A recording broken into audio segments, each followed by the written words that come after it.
সৌরজগতের একমাত্র নক্ষত্র সূর্য, যাকে ঘিরে নিজ অক্ষের ওপর ঘুরছে পৃথিবী। তবে সম্প্রতি পৃথিবী স্বাভাবিকের তুলনায় বেশ কাত হয়ে ঘুরছে। জিওফিজিক্যাল রিসার্চ লেটার্স সাময়িকীতে প্রকাশিত দক্ষিণ কোরিয়ার সিউল ন্যাশনাল বিশ্ববিদ্যালয়ের বিজ্ঞানীদের এক গবেষণা প্রতিবেদনে বলা হয়, 1993 সাল থেকে 2010 সালের মধ্যে 2150 গিগাটন ভূগর্ভস্থ পানি উত্তোলন করা হয়, আর এতেই পৃথিবী 31.5 ইঞ্চি কাত হয়ে গেছে। এ কারণে সমুদ্রপৃষ্ঠের উচ্চতা 0.24 ইঞ্চি বৃদ্ধি পেতে পারে বলেও আশঙ্কা করছেন গবেষকেরা।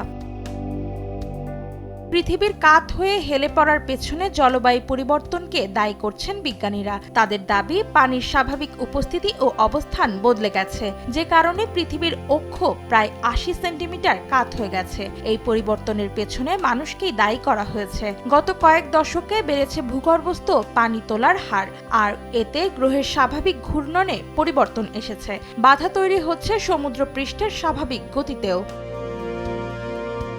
সিউল ন্যাশনাল বিশ্ববিদ্যালয়ের বিজ্ঞানী কিউভেনসিও বলেন, পৃথিবী যে অক্ষে ঘুরছে তা অনেক পরিবর্তিত হয়েছে। গবেষণায় দেখা গেছে, বিভিন্ন বড় বড় নদ নদী ও সমুদ্রের মাধ্যমে পানি স্থানান্তরিত হওয়ার কারণে পৃথিবীর ঘূর্ণনের ওপর প্রভাব পড়ে।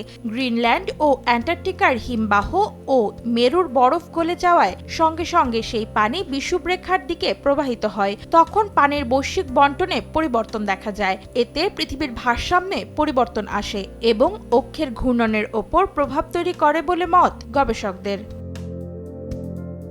অন্তরা সেন, সময় সংবাদ।